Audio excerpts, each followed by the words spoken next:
지금 우리는 계속해서 이 부흥에 대해서 살펴보고 있는데요.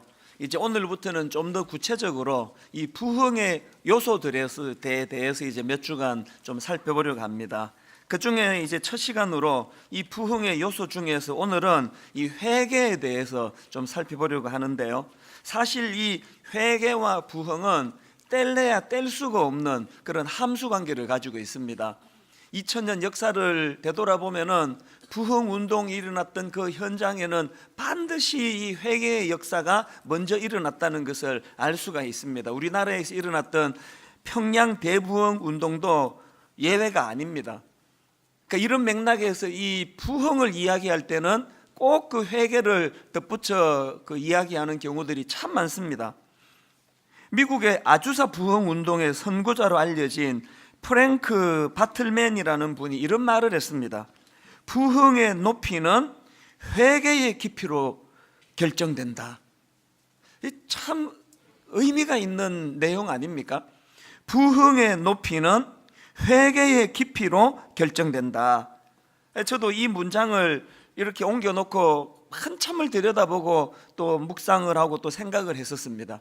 부흥의 높이는 회개의 깊이로 결정된다. 그런가 하면은 C.S. 루이스도 비슷한 말을 했습니다. 타락한 시대에는 죄 문제를 해결하려는 진지한 몸부림이 사라진다. 또 마틴 로이드 존스 목사님도 우리는 자신의 죄성으로 인해 탄식해 본 일이 없고 그런 감정을 느껴보지도 못했습니다. 우리는 너무 가볍습니다. 그것이 교회의 문제입니다. 저는 이 C.S. 루이스나 마틴 로이드 존스 목사님의 이런 그 경구들이 이 남의 이야기 같지 않고요. 하나님이 이 목회하는 저에게 주시는 이 경고의 메시지처럼 그렇게 들려집니다. 왜 그런가 하니까요. 그 칼의 노래라고 이 소설입니다. 이순신 장군을 소재로 해서 만든 소설인데요. 그 소설에 보면은 이런 내용의 문장이 하나 등장을 합니다. 내가 적을 이길 수 있는 조건들은 적에게 있을 것이고 적이 나를 이길 수 있는 조건들은 나에게 있을 것이다. 그 이순신 장군의 그 정신을 이렇게 축약해 놓은 문장 같지 않습니까? 내가 적을 이길 수 있는 조건들은 적에게 있을 것이고 적이 나를 이길 수 있는 조건들은 나에게 있을 것이다. 상대방의 문제가 아니라는 거예요. 모든 승패는 내 안에서부터 일어난다는 그런 이야기인데요. 제가 이런 내용들을 옮겨 적어 가지고 메모해 놓고 이것들을 제가 살펴보는 이유가 뭐냐 하면은 이런 말씀들은 성경이 지속적으로 우리에게 던져주는 메시지의 핵심 아닙니까? 이런 맥락에서 성경은 우리가 회개를 해야 된다는 겁니다. 내가 내 인생의 삶에서 승리하기 위해서는 외부의 환경의 문제가 아니고 내 자신의 문제인데 내가 내 안에서의 승리의 삶을 누리기 위해서는 회개의 역사가 필요하다는 겁니다. 이런 관점에서 성경에서는 이 회개를 촉구하는 말씀들이 얼마나 빈번하게 등장하는지 모릅니다. 이사야 57장 15절을 보십시오. 지극히 존귀하며 영원히 거하시며 거룩하다 이름하는 이가 이와 같이 말씀하시되 내가 높고 거룩한 곳에 있으며 또한 통회하고 마음이 겸손한 자와 함께 있나니 이는 겸손한 자의 영을 소생시키며 그 다음 보십시오. 통회하는 자의 마음을 소생시키려 함이라. 통회하는 자의 마음, 하나님께 회개하는 그 사람을 하나님은 회복시켜 주신다는 겁니다. 그런가 하면은 요엘 2장 12절 13절을 보십시오. 여호와의 말씀에 너희는 이제라도 금식하고 울며 애통하고 마음을 다하여 내게로 돌아오라 하셨나니 너희는 옷을 찢지 말고 마음을 찢고 너희 하나님 여호와께로 돌아올지어다. 그는 은혜로우시며 자비로우시며 노하기를 더디하시며 인애가 크시사 뜻을 돌이켜 재앙을 내리지 아니하시나니. 왜 회개가 우리에게 절실히 필요하다고요? 회개는 하나님의 진노를 잠재울 수 있는 하나님 주신 능력의 도구이기 때문에 그렇습니다. 그래서 프랭크 바틀맨이 말한 이 말은 진리 아닙니까? 부흥의 높이는 회개의 깊이로 결정된다. 하나님의 진노가 풀리지 않는데 거기서 무슨 부흥의 역사가 일어날 수 있겠다는 거냐? 그걸 지적하는 내용 아니겠습니까? 오늘 본문의 말씀도 이런 맥락으로 보셔야 되는데요. 역대하 7장 14절을 보십시오. 내 이름으로 일컫는 내 백성이 그들의 악한 길에서 떠나 스스로 낮추고 기도하여 내 얼굴을 찾으면 내가 하늘에서 듣고 그들의 죄를 사하고 그들의 땅을 고칠지라. 오늘 본문 역대하 7장 14절 말씀은 이번 한 주간 우리가 암송하며 묵상해야 될 이 성구입니다. 지난주에 어떤 주일학교 선생님이 저에게 메일을 보내오셨는데요, 이 성구 카드가 너무 좋다는 거예요. 잠자리 들기 전에 이 말씀을 읽고 암송하고 또 써보기도 하고 이 말씀을 이렇게 묵상을 하고 그렇게 잠자리에 드는 일이 이제 일상 속에서 일어나니까 너무너무 좋다는 겁니다. 여러분 한번 생각을 해보십시오. 잠자리에 들기 전에 이 주옥 같은 하나님의 말씀을 읽고 묵상하고 생각하고 그렇게 평화롭게 잠이 드는 이분이 1년을 이렇게 지속한다 했을 때 그 반대편에 있는 분, 잠들기 전까지 막장 드라마에 빠져가지고 저 남편이 바람을 폈댄다, 불륜이란다, 어디 애를 감추어 뒀대더라, 뭐 음모를 꾸며가지고 부인을 죽였대더라, 막 이런 거 계속 그 쓰잘데없는 거 머리에 담고 잠자리에 들어가서 막 꿈에서도 막 악몽을 꾸고, 그런 사람이 한 1년 지나고 난다고 했을 때에 여러분 잠자리에 들어가기 전에 하나님의 말씀을 묵상하고 그 말씀을 생각하고 잠자리에 들어가는 그 사람하고 막장 드라마하고 한 1년 지났을 때 그 영이 얼마나 그 차이가 많이 나겠습니까?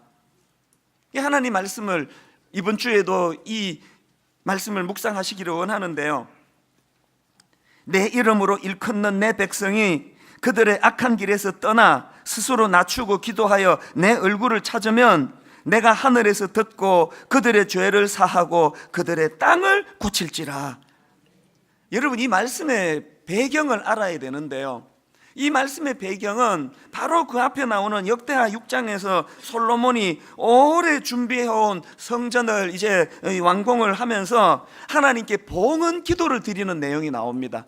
여러분 집에 가셔서 이 역대하 6장에 나와 있는 이 솔로몬의 기도문을 한번 꼼꼼히 읽어보십시오. 정말 은혜롭습니다. 그 중에 제가 몇 구절만 인용해 드리자면요, 솔로몬이 이런 기도를 하나님께 드립니다. 역대하 6장 24절 25절 만일 주의 백성 이스라엘이 주께 범죄하여 적국 앞에 패하게 되므로 주의 이름을 인정하고 주께로 돌아와서 이 성전에서 주께 빌며 간구하거든 주는 하늘에서 들으시고 주의 백성 이스라엘의 죄를 사하시고 그들과 그들의 조상들에게 주신 땅으로 돌아오게 하옵소서. 그 다음 26절 27절도 보십시오. 만일 그들이 주께 범죄함으로 말미암아 하늘이 닫히고 비가 내리지 않는 주의 벌을 받을 때에 이곳을 향하여 빌며 주의 이름을 인정하고 그들의 죄에서 떠나거든 주께서는 하늘에서 들으사 주의 종들과 주의 백성 이스라엘의 죄를 사하시고 그 마땅히 행할 선한 길을 가르쳐 주시오며 주의 백성에게 기업으로 주신 주의 땅에 비를 내리시옵소서. 회복을 간구하는 거 아닙니까? 그 다음 28절부터도 똑같은 내용이 반복이 되는데요, 만일 이 땅에 기근이나 전염병이 있거나 곡식이 시들거나 깐뿌기가 나거나 메뚜기나 황충이 나거나 적국이 와서 성읍들을 에워싸거나 무슨 재앙이나 무슨 질병이 있거나를 막론하고 한 사람이나 혹 주의 온 백성 이스라엘이 다 각각 자기의 마음에 재앙과 고통을 깨닫고 이 성전을 향하여 손을 펴고 무슨 기도나 무슨 간구를 하거든 주는 계신 곳 하늘에서 들으시며 사유하시되 각 사람의 마음을 아시오니 그의 모든 행위대로 갚으시옵소서. 주만 홀로 사람의 마음을 아심이니이다. 지금 솔로몬이 하나님 앞에 절박하게 드리는 간구의 기도가 뭡니까? 하나님이 이렇게 정성껏 성전을 하나님께 이제 건축하고 하나님께 봉헌해 드리지만 이 성전이 중요한 것이 아니라 하나님이 성전에서 회개의 역사가 일어나고 하나님 앞에 눈물로 회개하는 일들이 일어난다 할 때 하나님이 이 기도를 들어주시기를 원합니다. 그래서 우리를 회복시켜 주시기를 원합니다. 여러분 제가 이 솔로몬의 기도문이 왜 읽을 때 이렇게 마음이 울컥울컥 하는가 하면은요, 여기 지금 솔로몬이 만일 이렇게 가정법을 써가지고 설명하는 그 모든 것들, 만일 그들이 주께 범죄함으로 말미암아 하늘이 닫히고 만일 이 땅에 기근이나 전염병이 있거나 만일 우리의 범죄함으로 악한 것들이 공격해 온다 할 때에 지금 여러분이 솔로몬이 만일 이렇게 가정법으로서 하는 기도 모든 내용이 지금 이 대한민국 한국교회에 현실적으로 일어나고 있는 거 아닙니까? 만일이 아니에요. 지금 이 큰일 났습니다. 이 지금 우리 죽게 됐습니다. 성전을 얼마나 잘 짓느냐가 문제가 아니고 그 성전 안에서 하나님 진실로 회개의 역사가 일어나기를 원합니다. 이게 우리에게 너무너무 절박하다는 이야기입니다. 지난 연말부터 갑자기 이 대한민국 안에서 그 아동학대 문제, 자녀학대 문제가 막 사회적인 이슈가 되더니 이게 막 점점 이 이슈가 커지더니 급기야 자기 아이를 죽여가지고 세상에 그 3년 이상 냉장고 안에 넣어두는 이 엽기적인 이런 사건이 발생하더니 그것이 어떻게 연결이 되는가 보니까 어느 목사님 또 신학대학 교수님이 어린 딸을 죽이고 그것을 시신을 방치한 게 무려 11개월 돼가지고 그 죽은 아이가 미라처럼 될 때까지 이 애를 방치해 놓은 이 사건이 이게 연결이 돼서 제가 지금 젊은 사람들 말로 멘붕 상태, 멘붕. 이게 도대체 이게 무슨 일이에요 이게?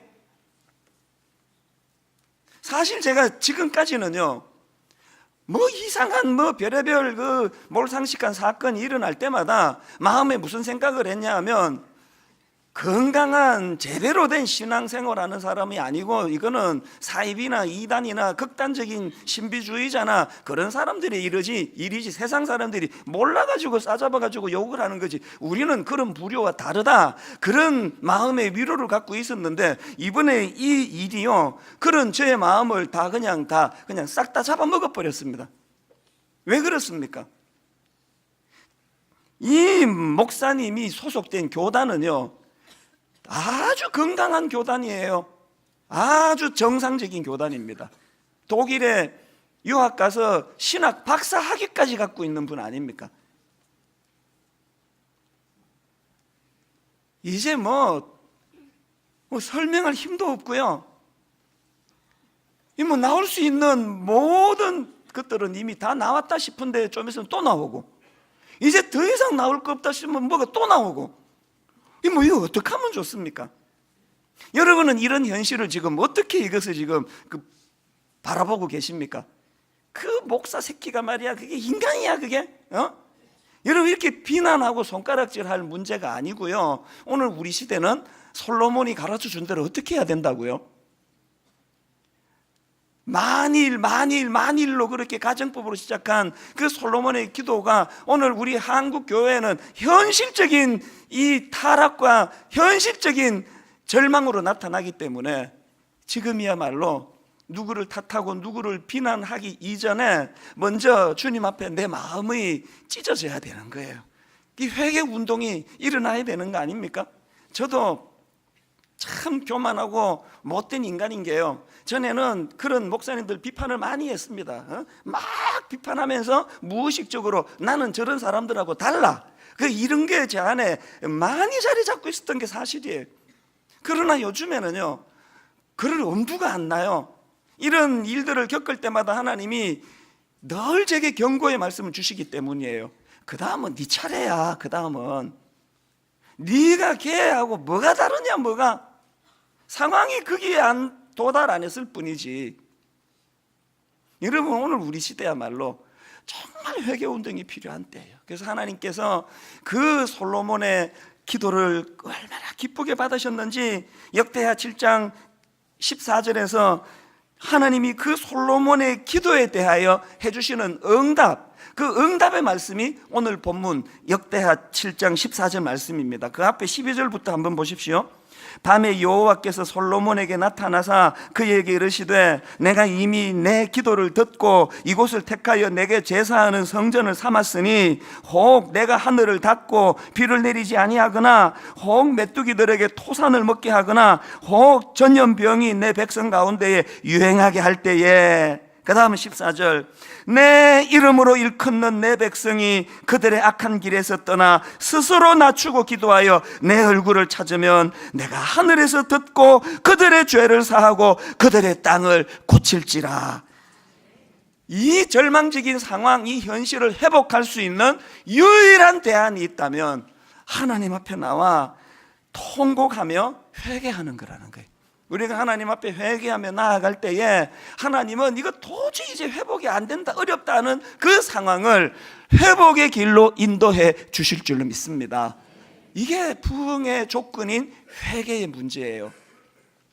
사실 성경에 보면은 이 회개와 관련한 표현들이 참 많이 나오는데요, 그 신약 성경에 보면은 이 회개와 관련한 단어가 세 종류로 등장하는 것을 볼 수가 있습니다.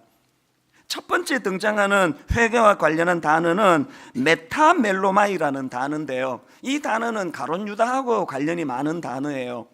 이 메타멜로마이라는 단어는 이 뉘우치다 이런 뜻을 가지고 있는데 주로 그 감정적인 요소가 강조되는 그런 단어입니다.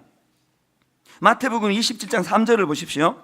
그때에 예수를 판 유다가 그의 정죄함을 보고 스스로 뉘우쳐 그 은 30을 대제사장들과 장로들에게 도로 갖다 주며, 여기 나오는 뉘우쳐라는 이 단어가 메타멜로마예요. 성경이 그렇게 바람직하게 생각하지 않는 회개의 모습입니다.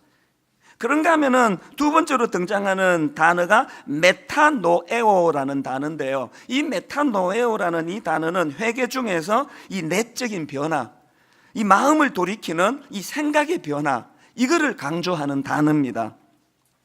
이 메타노에오하고 메타멜로마이가, 이 단어가 어떤 차이가 있느냐 하면은 메타멜로마이는 그냥 후회하는 거예요. 아이씨, 그때가 안 했어야 되는데. 이게 메타멜로마이예요, 가룟 유다가 했던.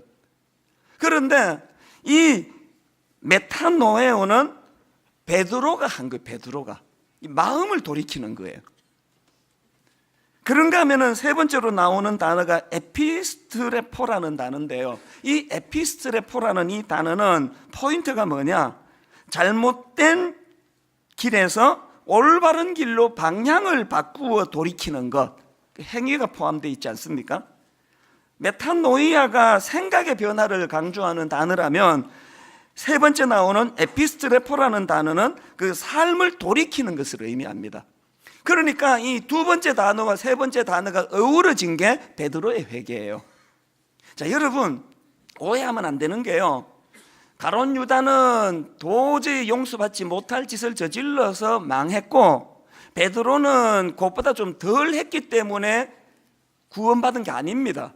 베드로나 가룟 유다나 무게로 따지면 똑같은 무게예요.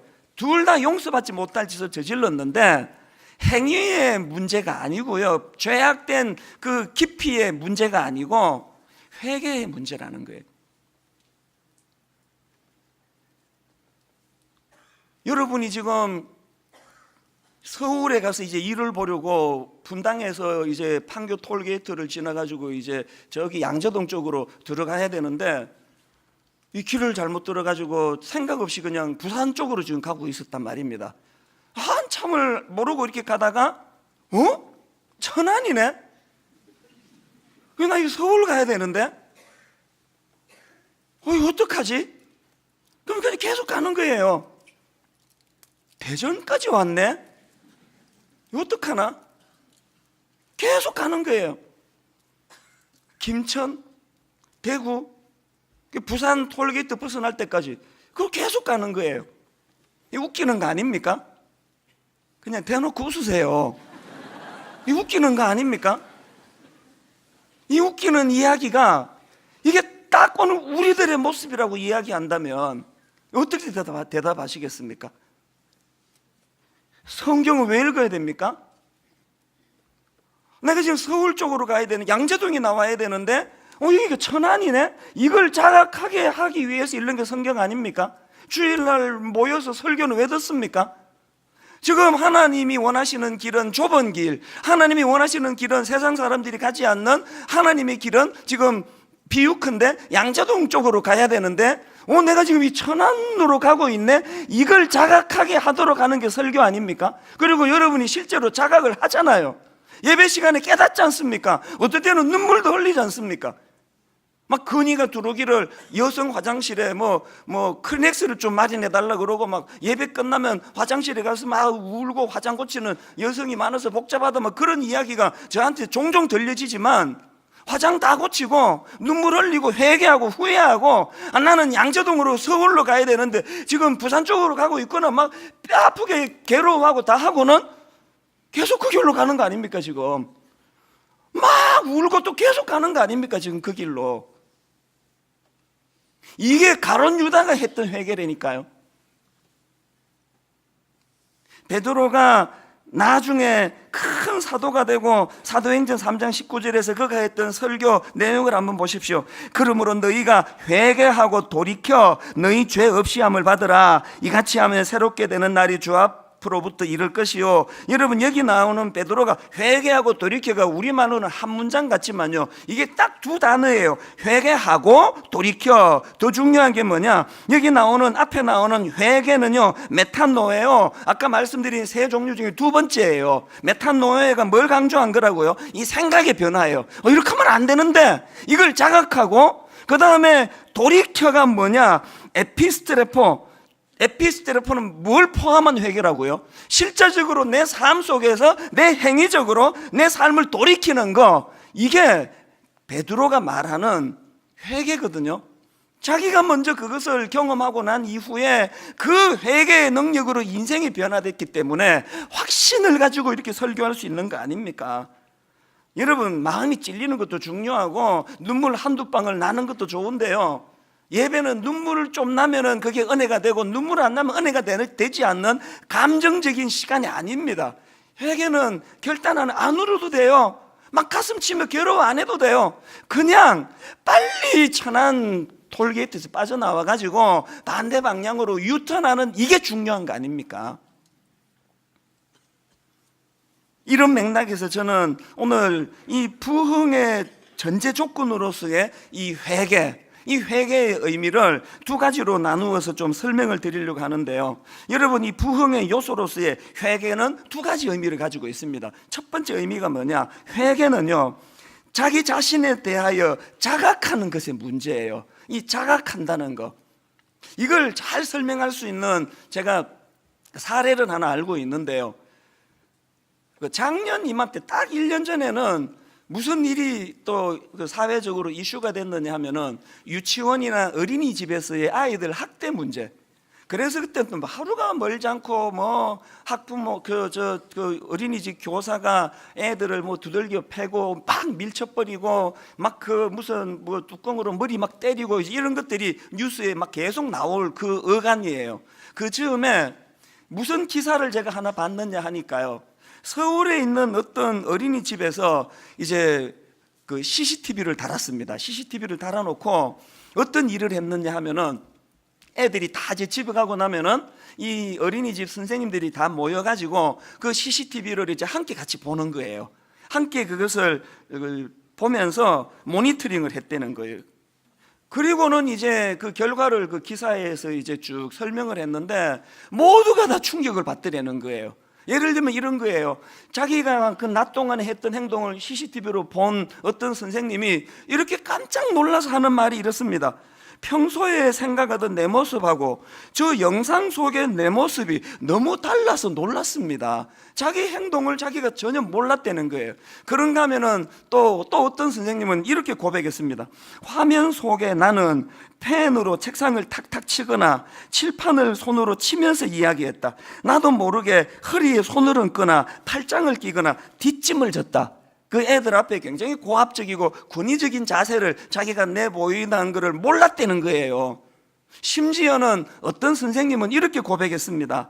내가 유독 하나이만 예쁘다고 안아주거나 뽀뽀해 준다는 걸 깨닫고 깜짝 놀랐습니다. 주변 애들은 다 알았습니다. 저 선생님이 애 편애 안 되는 거. 주변의 애들은 다 알았습니다. 쟤만 이뻐해 주고 쟤만 뽀뽀해 준다는 거. 자기만 몰랐다는 게, 자기만. 이게 인간이에요. 뭐가 회개라고요? 그 사실을 자각하는 게 회개예요. 다윗, 세상에 그 남의 가정을 파괴시킨 가정 파괴범 아닙니까? 유부녀를 임신을 시키고 그 남편을 죽이고 완전히 가정을 하나를 그냥 그렇게 파괴를 시켜놓고도요, 다윗은 1년 가까이 그 사실을 자각을 못했습니다. 왕인데 그 정도도 못해? 전혀 인식을 하지 못하고 그렇게 살았는 다윗에게 하나님이 누구를 보내주셨나? 나단 선지자를 보내주세요. 여러분, 하나님이 나단 선지자를 보내주셔서 다윗으로 하여금 깨닫게 하고자 하는 메시지가 뭘까요? 자기 스스로를 CCTV를 통해서 좀 들여다봐라. 이게 하나님의 메시지예요. 그래서 이제 다윗이 나단 선지자를 통해서 자기를 자각하고 나서 괴로워하며 쓴 시가 시편 51편인데요. 자, 여러분, 시편 51편 3절에서 자기를 어떻게 인식하는가 보십시오. 무릇 나는 내 죄과를 아오니 내 죄가 항상 내 앞에 있나이다. 그때 내가 그냥 술 한잔하고 얼떨결에 어떻게 해가지고 내가 성적으로 죄 지었나이다. 그런 어떤 사안을 가지고 이야기하는 게 아니에요. 자기 존재, 자기 본질을 깨달은 거예요. 어떻게 깨달았습니까? 무릇 나는 내 죄과를 아오니 내 죄가 항상 내 앞에 있나이다. 심지어는 5절을 보십시오. 내가 죄악 중에서 출생하였으며 어머니가 죄 중에서 나를 잉태하였나이다. 여러분, 왜 제가 그런 문제를 일으키는 목사님들에 대하여 더 이상 제가 화가 나지 않고 더 이상 제가 그 사람들을 비난하고 손가락질하지 않게 되었냐고, 왜 그렇게 되냐고 말씀드렸냐고요. 그게 어떤 아주 타락한 극소수의 어떤 목사들에게만 있는 일이 아니고 너한테도 있을 수 있는 일이라는 걸 제가 경고를 받았기 때문에 그래서 두려운 거예요. 그 다음은 네 차례라 그러니까. 다윗이요, 이 시편 51편에서의 이 처절한 고백 이후로 다시는 그런 악한 자리에 빠지지 않습니다. 왜 빠지지 않게 됐을까요? CCTV로 자기 모습을 봤더니 너무 고압적이고 한 해만 이뻐하고 편애하고 이런 어처구니없는 자기를 깨달았으니 다윗이 어떻게 했을까요? 그때부터는 하나님을 절박하게 매달리는 하나님의 종이 됐을 거 아닙니까? 살려달라고. 이걸 자각하는 게 회개예요. 이걸 대부분의 그 큰 교회 목사님들이 주로 넘어지는 게요, 주변에 아부하는 사람들에게 애워싸여가지고 그거를 자각하지 못하다가 한 방에 훅 가는 거예요. 이게 일부 어떤 교회 목사님의 이야기가 아니고 이게 여러분 각자에게 저건 내 얘기가 될 수 있다. 이걸 자각하는 게 이게 회개입니다. 그런가 하면은 두 번째로 이 부흥의 요소로서의 회개란 뭐냐? 이 회개라는 것은 옛 자아의 파괴의 문제라는 사실입니다. 제가 이 파괴라는 단어를 쓴 이유가 있는데요, 요한복음 2장에 보면은 예수님께서 성전에서 막 매매 행위를 하고 비둘기 팔고 이렇게 타락한 모습을 보고 예수님이 격분하세요. 아마 그 예수님의 공생애 중에 가장 격분한 한 장면 중에 하나일 거예요. 막 주님이 격분하셔가지고 상을 뒤집어 엎으시고 채찍을 휘두르시고 막 그렇게 주님이 격분하는 과정에서 주님이 주신 말씀이 요한복음 2장 19절입니다. 예수께서 대답하여 이르시되 너희가 이 성전은 헐라 내가 사흘 동안에 일으키리라. 또 누가복음 21장 5절 6절에도 보니까 어떤 사람들이 성전을 가리켜 그 아름다운 돌과 헌물로 꾸민 것을 말하며 예수께서 이르시되 너희 보는 이것들이 날이 이르면 돌 하나도 돌 위에 남지 않고 다 무너뜨려지리라. 뭐가 회개인지 아십니까? 제가 이 구절에서 주목하는 게 뭐냐면은 이 성전을 바라보는 그 당시 사람들의 시각하고 예수님의 시각이 달라도 너무 다른 거예요. 누가복음 21장 5절을 다시 보십시오. 어떤 사람들이 성전을 가리켜 그 아름다운 돌과 헌물로 꾸민 것을 말하되 주님 대단하지 않습니까? 아름답지 않습니까? 이 아름다운 돌로 만든 세상에 46년 동안 건축하고 있는 이 놀라운 성전을 보시라고 그러고 있는데 주님의 시각은요, 돌 하나에 돌 남기지 않고 이거 다 무너져야 된다, 다 부셔져야 된다는. 너희가 이 성전을 헐라 내가 사흘 동안 일으키리라. 오늘 우리가 헐어야 되는 성전이 있다는 거 아십니까? 저는 주님께서 너희가 이 성전을 헐라 내가 사흘 동안에 일으키리라 이 말씀을 보면서 예레미야 선지자 생각이 났는데요, 하나님은 그 타락한 시대를 위하여 예레미야를 선지자로 세우시면서 무슨 사명을 주시느냐? 예레미야 1장 10절을 보십시오. 보라, 내가 오늘 너를 여러 나라와 여러 왕국 위에 세워 내가 그것들을 뽑고 파괴하며 파멸하고 넘어뜨리며 건설하고 심게 하였느니라. 이 순서가 주님의 말씀하고 딱 맞아떨어지는 거 아닙니까? 너희가 이 성전을 헐라 내가 사흘 동안에 일으키리라. 주님 주신 말씀, 내가 그것들을 뽑고 파괴하며 파멸하며 넘어뜨리고 그런 일이 있고 난 다음에 건설하고 심게 하였느니라. 바벨 탑 사건을 기록하는 창세기 11장 12장의 원리도 똑같습니다. 창세기 11장에 바벨탑 사건이 나와요. 인간들이 자기들이 기술력을 자랑하고 하나님 없이도 하늘에 닿을 만큼의 우리는 탑을 쌓을 수 있다고 똘똘 뭉쳐서 자랑하고 그 탑을 지을 때에 하나님의 시각으로는 이건 부셔져야 된다는 거예요. 이건 헐어버려야 된다는 거예요. 그래서 창세기 11장에서 바벨탑이 무너지고 난 그 다음에 창세기 12장에서 믿음의 조상 아브라함이 등장하는 겁니다. 왜 오늘 현 한국교회 안에 믿음의 조상 아브라함이 안 보입니까? 바벨탑을 아직도 안 무너뜨려서 그런 거 아닙니까? 목사인 저는 목회자로서 고통하며 괴로워하며 아버지 내가 쌓고 있는 바벨탑, 이 목회의 바벨탑이 무엇인지요 괴로워하면서 고민할 동안에 여기 사랑하는 가장 여러분, 사랑하는 주부, 어머니, 여러분이 지금 아이들에게 지금 강요하며 쌓고 있는 게 혹시 그 바벨탑 아닙니까? 그 별로 중요하지도 않은 것, 쓸데없는 그것 때문에 진짜 소중한 가정의 가치를 지금 헌신짝처럼 버리고 있는 거 아닙니까? 아름다운 돌로 성전이 만들어졌습니다. 주님 앞에 그렇게 떠들고 있을 때에 이거 헐어야 된다, 이거 부셔야 된다. 분당 우리 교회가 어떻다느니 이 교회는 좋은 교회라느니, 저도 처음에는요 다 정말 제가 어떤 분이 미국 집회를 갔더니 아유 분당 우리 교회가 너무너무 좋은 교회라고 좋죠 그럴 때 들을 때 속으로 멍멍 이건 하나님 하나도 만든 이야기 아니라고 그렇게 들었는데, 이게 1년 2년 지나면서요 사람이요 교만해지는 건 그게 스며드는 거예요. 요새는 막 아주 자연스럽게 내 마음 안에 뭔가 우리 교회가 좋은 게 있으니까 사람들이 이렇게 좋은 교회라 그러겠지. 좋은 교회는 무슨 개뿔이 좋은 교회입니까? 여러분 이런 저속한 표현을 쓰는 것을 용서해 주시는데요, 우리 내면 안에 뭔가 선한 게 있다고 생각하는 그건 개뿔이에요. 다 무너뜨려야 되는 개뿔이에요. 선한 거 없습니다. 우리 교회가 선한 게 뭐가 있습니까? 모태신앙, 모태지 예수 믿고 뭐가 선합니까? 뭐가 다 무너져야 되고 부셔뜨려야 되는 거예요. 우리 자아가 다 무너질 때 하나님 없이도 어떻게 해보겠다고 시도하는 그 모든 것들이 다 무너질 때 건설하고 세워주시는 하나님의 능력이 나타나게 될 줄로 믿습니다.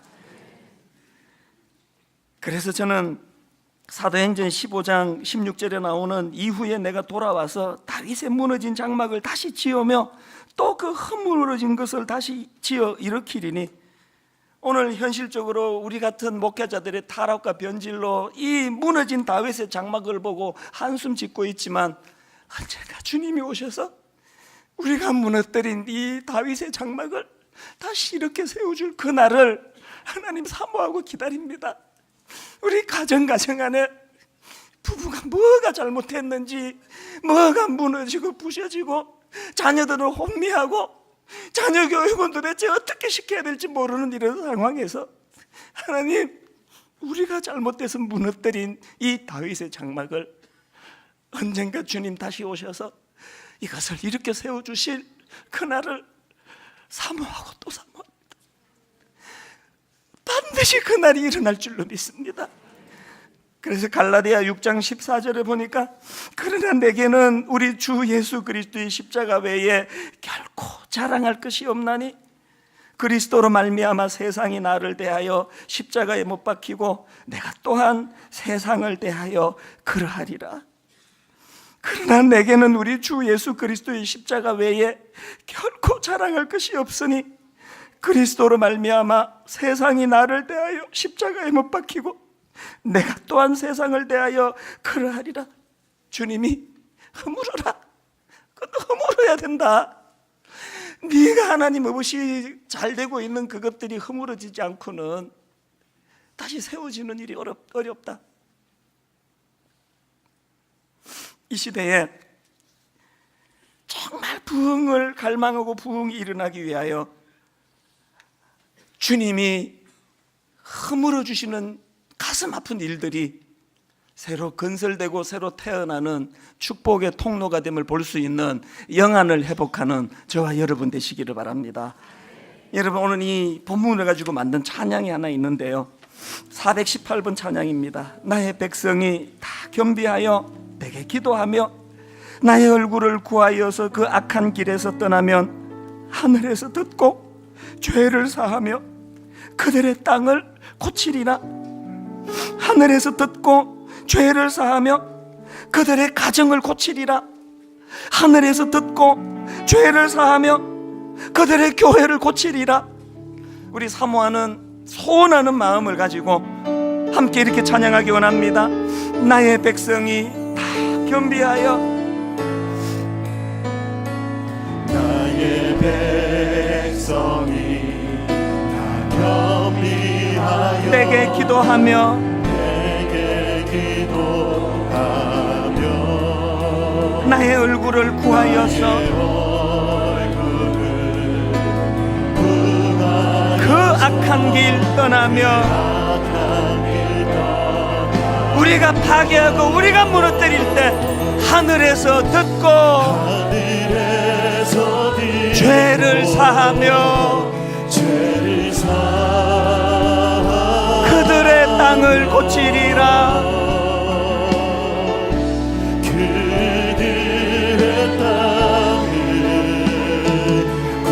여러분, 절박하게 하나님 앞에 눈물로 노래하며 나갑니다. 아버지여 고쳐주소서. 이 나라 주의 것 되게 하소서.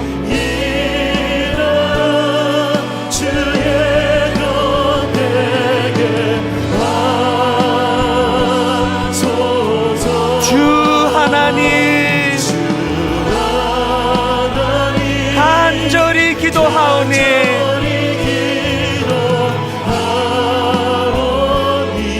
상한 이 땅 새롭게 하소서.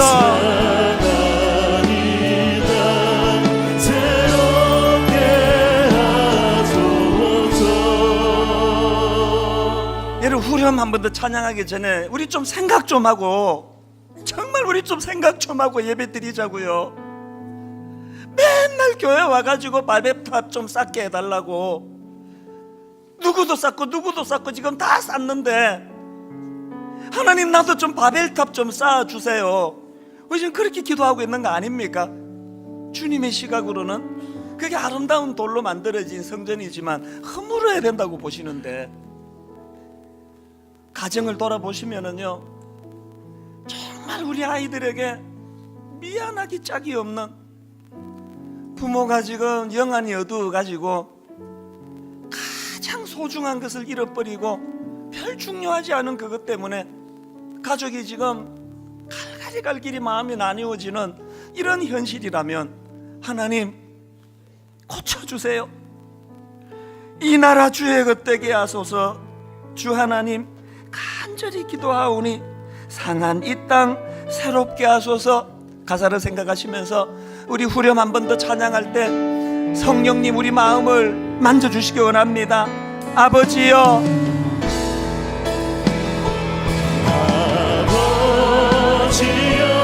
고쳐주소서.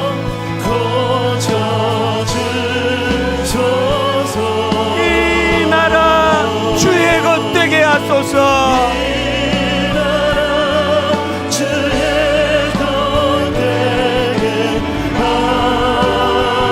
여러분 간절히 하나님 앞에 매달립니다. 주 하나님 간절히 기도하오네. 상한 이 땅 새롭게 하소서.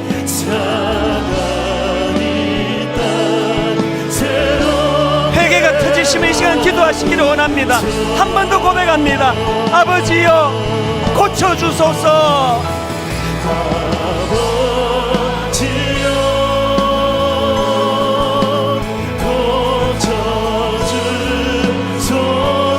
이 나라 주의 것 되게 하소서.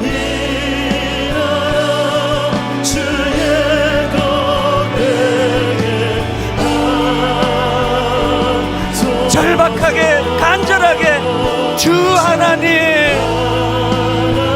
간절히 기도하오네. 상한 이 땅 새롭게 하소서.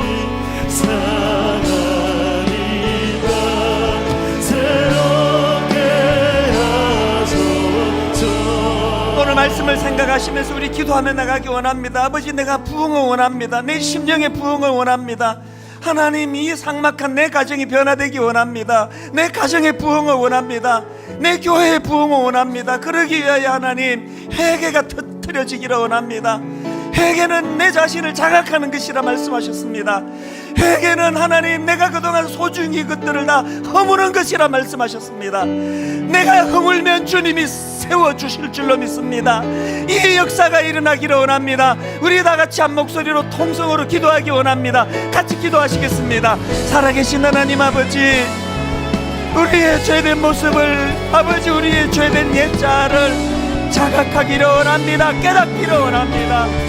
내가 얼마나 치명적인 죄인이라는 것을, 얼마나 아버지 회개가 필요한 존재라는 것을 자각하기를 원합니다.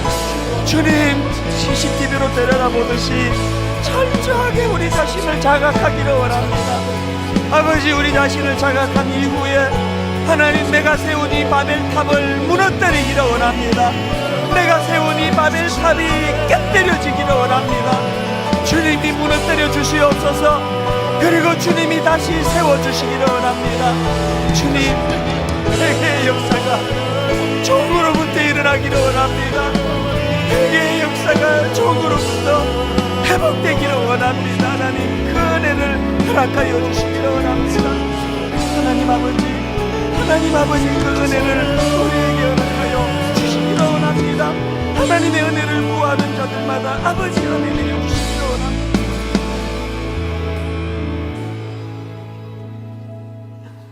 그러나 내게는 우리 주 예수 그리스도의 십자가 외에 결코 자랑할 것이 없나니, 하나님, 주님 주신 은혜 외에 자랑하고 있는 이 모든 것들이 다 허물어지기를 원합니다.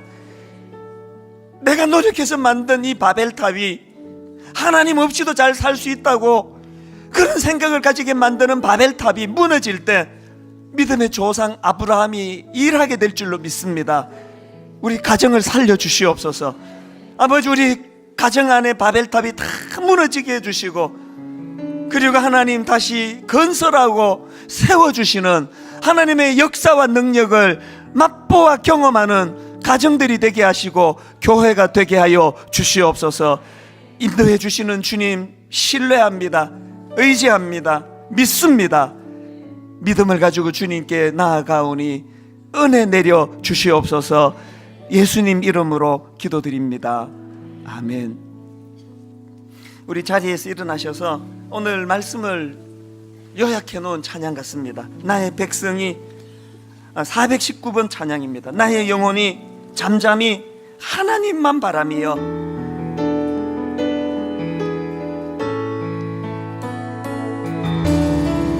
나의 영혼이 잠잠히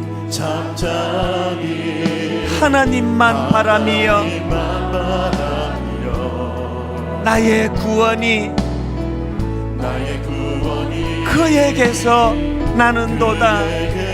위해서 나는 여러분, 우리 자신을 이렇게 선포하기 원합니다. 나의 영혼아 잠잠히 나의 영혼아 잠잠히 하나님만 바라라. 하나님만 바라라. 왜 그래야만 합니까?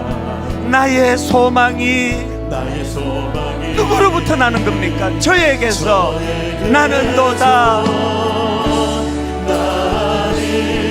이 믿음이 회복되기를 원합니다. 오직 주만이 나의 반석, 나의 구원이시니. 오직 주만이 나의 산성, 내가 요동치 아니하리. 2절 찬양입니다. 나의 영혼이 간절히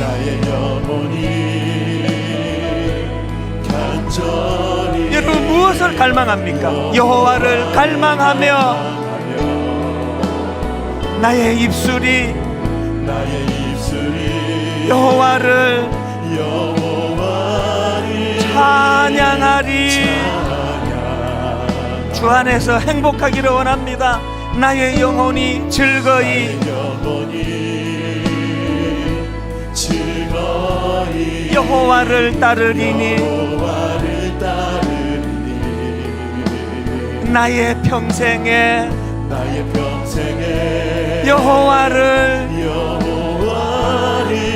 송축하리. 어떻게 송축하기 원하십니까? 오직 주만이 나의 반석, 나의 구원이시니. 오직 주만이 나의 산성, 내가 요동치 아니하리. 나의 구원, 나의 영광 누구에게 있습니까? 하나님께 있으니. 내 힘의 반석과 피난처 되시네. 여러분 이렇게 선포하기 원합니다. 오직 주만이 나의 반석, 나의 구원이시니.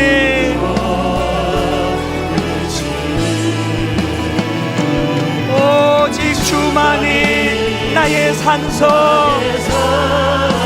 내가 요동치 아니하리. 내가 요동치 아니하리. 내가 요동치 아니하리.